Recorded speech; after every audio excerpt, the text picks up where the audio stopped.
Hi, I'm Cliff, and this is Life with MS. If you're new here, I like to cover all things related to living with multiple sclerosis in sort of a lighthearted way. And in fact, today's episode was going to be a fun look at the healthy benefits of kiwis. Yeah, the little fruits. But while filming, my son nearly choked to death on a kiwi, and I ended up doing the Heimlich maneuver on him. And while he's fine now, I think we all collectively agreed here at the house that a kiwi maybe isn't a good fruit for people living with multiple sclerosis, because if my perfectly healthy son can choke, what does that mean for people with MS who are known to have swallowing issues? And that simple question led me down the research rabbit hole on the topic of dysphagia. That's with a G, not an S. They're totally different. And dysphagia is problems with swallowing that affect people with multiple sclerosis and other chronic conditions like it, mainly neurological in nature. And real quick, this is important. This video could possibly save the lives of people you know or even yourself. So please like, subscribe, and share this video because I think the information is extremely valuable and I think you'll find that too. So dysphagia and MS, what about it? And my research showed me something very, very concerning. Dysphagia is actually one of the leading causes of death for people living with multiple sclerosis. Can you believe that? Dysphagia can cause aspiration pneumonia, which is a really severe lung infection. And this infection can be caused by either food or water or even your own saliva getting into your lungs and airways. One tube goes down to your lungs and the other one goes down to your stomach through your esophagus. And that valve is controlled by muscles. And well, we know with our MS, we don't have a lot of great control in some parts of our muscles. Now, this is something I suffer from. It's not uncommon, sadly, for me to drink water in a restaurant or even at home and just eject it all over the room uncontrollably. And if you ask people with MS if they have problems with eating and drinking, 1 out of 3 will say yes.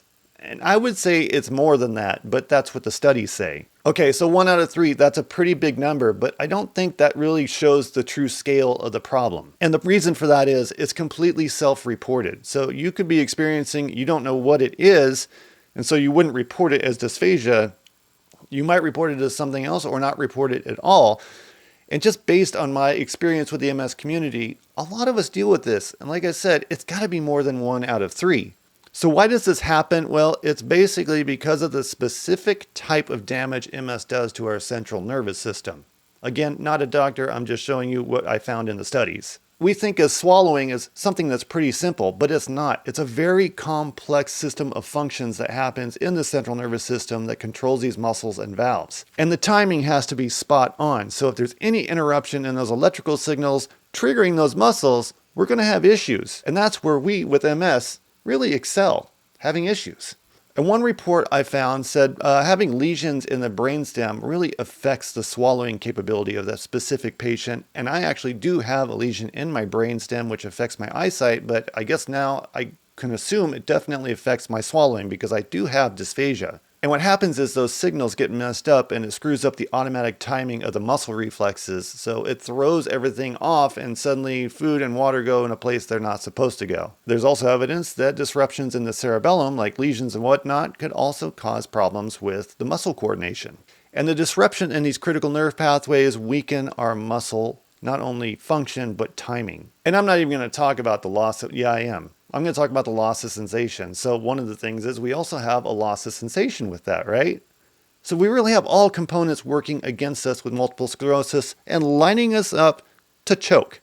And one of the things I wasn't expecting when I was doing the research on this is, the research seems to suggest that saliva can be our own worst enemy and that it is a continual choking hazard because we can choke on our own spit even when we're not eating or drinking. And I know if you watch my videos, you've seen me really struggle with clearing my throat a lot on my days that I have flares. I have a thing called Flary Fridays where I go live or whatnot when I'm having a really bad Friday just to show some of the symptoms and talk about things and just to connect with the community. And I'm constantly clearing my throat. It's trying to get the spit out of my airways so I can actually have a conversation, talk, and breathe. And while this is considered a low-level risk, it is a risk nonetheless, and it's always there. So it's something we have to think about. 1 in 3 of us report that we have this issue, but what about an objective, actual instrumental test? Well, those numbers really go crazy, and it actually increases quite a bit too. Let me see here. The number jumps to 58%. That's a 20-point increase. So that turns this thing from something that just affects 1 in 3 of us to something that's almost an epidemic in people living with multiple sclerosis. And the big issue with this is there is a huge population of people with multiple sclerosis that don't even know they have this, and it can get worse. And that leads us to talking about the phenomenon of silent aspiration. What is silent aspiration? And this one is really scary, and I'm going to read this because I don't want to miss a word of it. This is from the report. This is where food or liquid gets into the airway, into the lungs without triggering any of the usual warning signs like coughing, choking, or even feeling something going down the wrong pipe. It's like the body's alarm system has just completely failed. And the tricky part is you can't predict who's going to suffer from dysphagia based on how bad their MS is or how long they've lived with it. It can affect any of us. And this is why it's considered the silent killer, because we don't know it's actually happening in some cases. And here's another thing that may not be maybe so tinfoil hat. You know, I had a ton of problems, respiratory infections when I was on Kesimpta, but maybe it wasn't the Kesimpta causing the respiratory infections. Maybe it was dysphagia. This disease is so freaking complicated. And here's one disturbing thing about dysphagia. Only 2% of the people that have dysphagia ever figure out how to get help with it. And one way we find help with dysphagia in multiple sclerosis is through a speech-language pathologist, or an SLP. And this is leaving a catastrophic gap in care.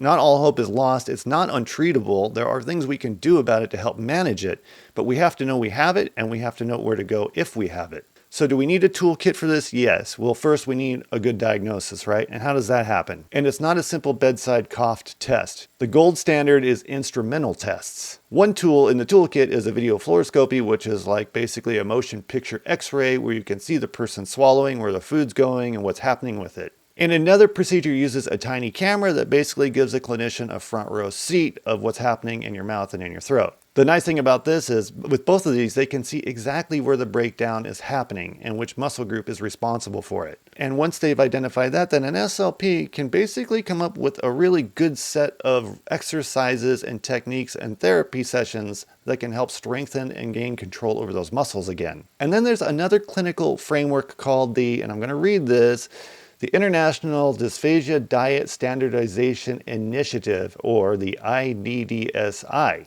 IDSI?